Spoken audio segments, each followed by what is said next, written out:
Caríssimos amigos e ouvintes da Rádio Fraternidade, a emissora do bem na internet, que Jesus continue a nos abençoar na nossa modesta tarefa de levar até os ouvintes histórias colocadas dentro dos livros espíritas. O nosso programa, Lendo Livros Espíritas, tem o escopo exatamente de levar a literatura espírita. Nessa fase inicial, estamos mais buscando, através dos romances, as histórias acontecidas no passado. Estamos agora lendo, por exemplo, o segundo livro de Ivone A. Pereira, ditado pelo Espírito Charles, que se intitula O Cavaleiro de Lumieres. Hoje vamos ler o capítulo 4 da terceira parte deste livro. O Espírito Charles intitulou o capítulo Henri, que é Henri Lumieres, é transformado em fantoche. A aflição de Bertie era grande. Inventar aquela trama contra Luísa a fim de ganhar tempo para agir e captar a confiança do marido, e agora temia as consequências. Assim, pois, mal Henri se afastara, chamou Luciene e ordenou que um criado de confiança viesse à sua presença. Nervosa e assustadiça, disse à serva, que se reconhecia desorientada: prepara-te rapidamente e reúne algumas roupas minhas. Vamos já agora para o castelo de Pracontal. O criado chegou e ela ordenou: pega os cavalos mais velozes de nossa cavalariça e prepara-os para uma viagem urgente. Vê 2 homens armados de confiança para seguir-nos e vá para casa com os outros. Na verdade, estou lhe dando uns dias de folga. Em menos de meia hora estava tudo preparado. Ordenou que fechassem o palácio e fossem para suas casas. Cumpriram a ordem e, antes que as janelas todas fossem aferrolhadas, ela montava a cavalo com Luciene e saía pelos portões traseiros, acompanhada dos servos de confiança, e dentro em pouco pegava a estrada real que mais além cruzava com a estrada de Pracontal. Enquanto galopava, pensava, porém, desculpando-se: é irremediável, preciso ir até o fim. Tenho pena porque Henri é meu marido, ama-me, é bom e generoso, merece ser amado e eu vou sacrificá-lo. Mas Luís é bom também. Nosso amor data da infância. Ele está só no mundo, não posso abandoná-lo. Enquanto isso, pela mente de Henri não passava a ideia de que pudesse ser novamente vítima de uma traição. Bertie era sua esposa. Confessava-se arrependida do erro praticado. Queria voltar para ele. Para ele era o quanto bastava. Tensão nervosa enlouquecedora, receio de um contratempo dominava-o, agravando poderosamente o seu estado moral. Preparara tudo a contento, só lhe faltando ao anoitecer buscar o tesouro pelo amor do qual tudo sacrificaria, a sua Bertie. Resolveu então dirigir-se ao Palácio Estanesburgo e passar ali as últimas horas, à espera da madrugada, a fim de partir com ela. Vestiu uma bela farda de capitão, armou-se com a desenvoltura de um guerreiro, penteou-se com esmero, enluvou-se e, montando o seu corcel, partiu para a praça, onde se situava o Palácio de Luís, falando consigo mesmo. Irei mais cedo, a fim de auxiliá-la nos últimos preparativos. A escolta virá buscar-vos à meia-noite com a carruagem para Berti. Entretanto, chegara ao destino. O palácio, completamente às escuras, tinha as portas fechadas. Impressionado, prevendo a terrível verdade, saltou as grades da frente, chegou à porta chapeada de metal, agitou a aldraba, chamou, esmurrou a porta com violência. Ninguém atendia. Deu a volta ao prédio, que era cercado pelos lados por uma amurada de pedras, observando se havia alguma janela aberta ou luzes em algum sótão. Mas a escuridão era completa e o silêncio respondia que ninguém havia ali dentro. Ou se havia, ocultava-se dele.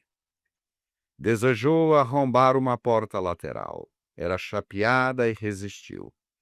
Então apareceu na escuridão um vigia que lhe falou: "É inútil, meu fidalgo. A senhora baronesa partiu esta manhã com os seus criados, e o barão desde anteontem que também partiu." "Como sabes disso?" "Pois não sou o vigia do prédio, meu senhor. Eu a vi partir." "Sabes, porventura, para onde foi?" perguntou Ei. "Talvez para longe da cidade, pois ela levou bagagens. O palácio realmente está deserto, como podes ver." Henry compreendeu tudo. Compreendeu e desanimou.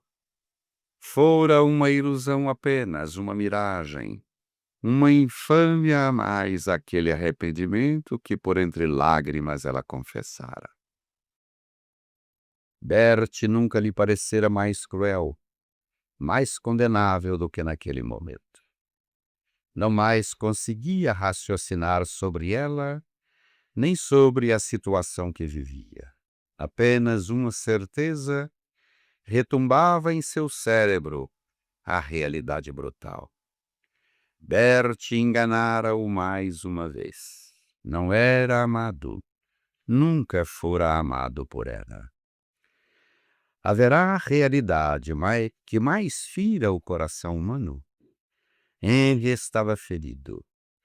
E agora só compreendia isso mesmo, que estava ferido e sofria. Como viver agora? Até então havia um vislumbre de esperança. Talvez Luiz Frederic tivesse seduzido Bertie e ela, alucinada, o seguisse, mesmo sem o desejar como sua parenta que era. Mas aquele palácio às escuras, irremediavelmente fechado para ele, revelava que ela não fora seduzida, que na verdade o desprezara mesmo, a ele, seu marido, e para sempre, e que o vislumbre de esperança devia apagar-se como apagado estava aquele palácio deserto. O Colosso de Luís voltou-se para o quartel. Suspendeu a escolta já de postos para segui-lo. Fez destrelar a carruagem. Deu ordens contrárias às que havia dado. Estava soturno, cabisbaixo e pouco falava. Trocou a bela farda de capitão pela modesta indumentária de cavaleiro que trouxera de Numieres, desenuvou-se, e tudo realizou soturnamente, lentamente. Nessa noite não foi para casa. Vagou a noite toda pelas ruas mortas da cidade, desanimado, silencioso, destemido.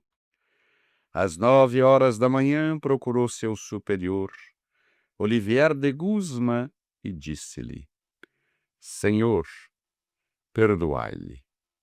Fica sem efeito tudo o que havíamos combinado ontem. Foi tudo ilusão. Minha mulher abandonou-me mesmo. Não quero mais a vida militar. Devo voltar para minha aldeia. Sinto saudades de meus pais e de meus amigos. Olivier compreendeu tudo, pois não acreditara nos protestos da baronesa, a ele confiados por Henri. Relanceou os olhos discretamente pelo rapaz. Estava abatido. Olivier, porém, fiel às recomendações de seu amigo Della Ambrosini, tentou convencê-lo a partir com ele para a França, a viajar, a esquecer o passado com vistas ao futuro. Mas o cavaleiro foi inflexível. Não, meu coronel. Sou-lhe imensamente grato, mas não posso mais. Não posso mais. Devo voltar para minha aldeia. Meus pais esperam-me. Coragem, meu caro Henri. Visitaremos teu país, se assim o queres, mas voltaremos depois. É preciso que saias de Bruges, de Flandres, e não voltes a Stanenburg. É preciso que esqueças Bertie e ames, quem sabe, outra mulher capaz de oferecer-te felicidade, pois bem o mereces. Bertie, na verdade, não merece o teu amor. Em verdade, Henri, teu casamento facilmente será anulado. Perante as leis da nobreza, não foi legal, ele foi falho. Ouve-me. Não crês em Deus? Não tens fé em ti mesmo, no teu valor pessoal, no futuro que poderá ser compensador? Procura Deus, Henri. Pede-lhe delitivo, e quem sabe o recurso que ele te concederá. Diariamente recebemos graças divinas que nos socorrem, mas às vezes ou quase sempre somos ingratos, jamais as reconhecemos. Olha, ser-te-ia fácil. Minha filha Lois, por exemplo, apaixonou-se por ti. Tenta amá-la e dar-te-ei em casamento, pois confio em ti. Será a tua salvação, porque Loise é o nome da filha do coronel. É um anjo, conta 20 anos e far-te-á feliz.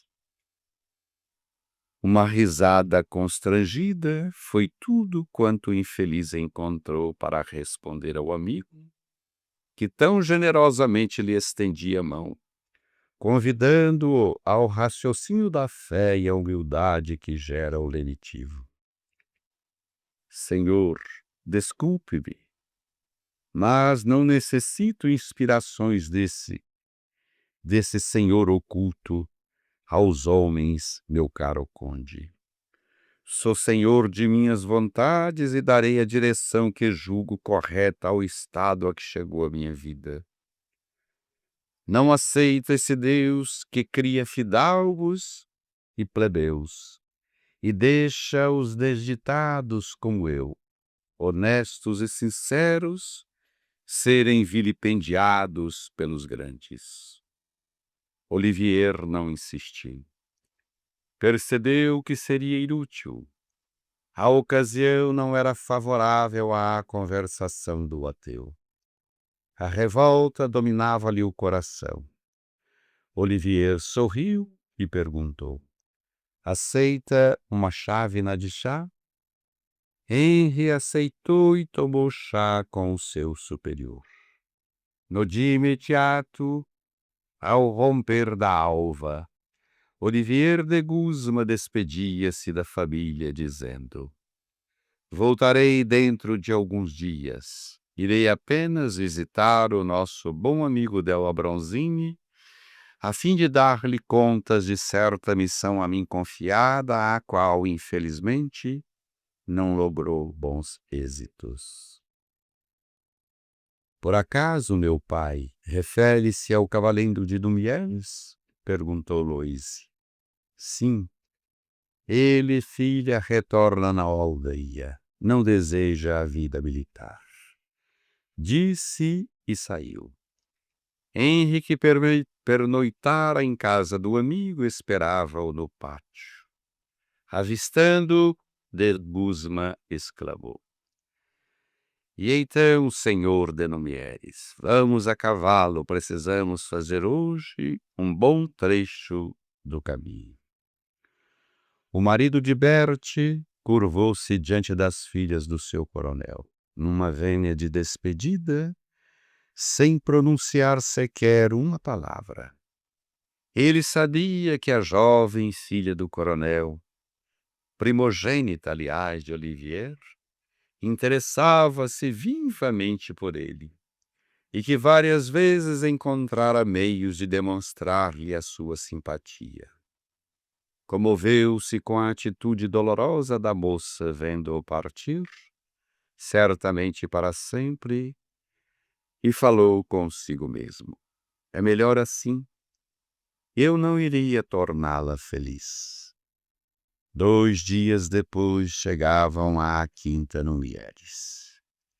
Impossível avaliar as impressões que acometeram o atormentado cavaleiro ao rever a aldeia natal. Durante a viagem, Olivier, que o vira atravessar impassível a praça onde residia Berti, sem dirigir o olhar para o palácio a fim de tentar revê-la, observara também que o rapaz se agitava gradualmente à proporção que aproximava do lar paterno. O mais vivo alvoroço ouviu-se então, naquela casa invariavelmente quieta e triste desde a partida de Berti. Marie Nomieres corre surpreendida ao encontro do filho. Henri, pois és tu, querido filho. Oh, é um sonho, não pode ser verdade, exclamava a pobre mulher abraçando-o desfeita em lágrimas. Mas como estás belo, meu filho! E agora tenho certeza não me deixará mais. Voltaste para tua mãe, não é verdade? Que falta tu me fazes, meu filho. Sem ti, estava eu morrendo aos poucos. Há quase 1 ano que te foste. Vês estes cabelos como embranqueceram. Ora, abraça-me, vamos, beija-me. E não chores, meu filho, não chores. Tem pena de tua mãe. Estreitaram-se num longo abraço de criaturas sofredoras que se compreendiam, e Marie teve então para o filho desvelos que só uma mãe saberia ter. E assim, queridos ouvintes, terminamos a leitura do capítulo 4 da 3ª parte do Cavaleiro de Nomieres. Que Jesus nos abençoe, nos ampare e nos dê sempre a sua paz.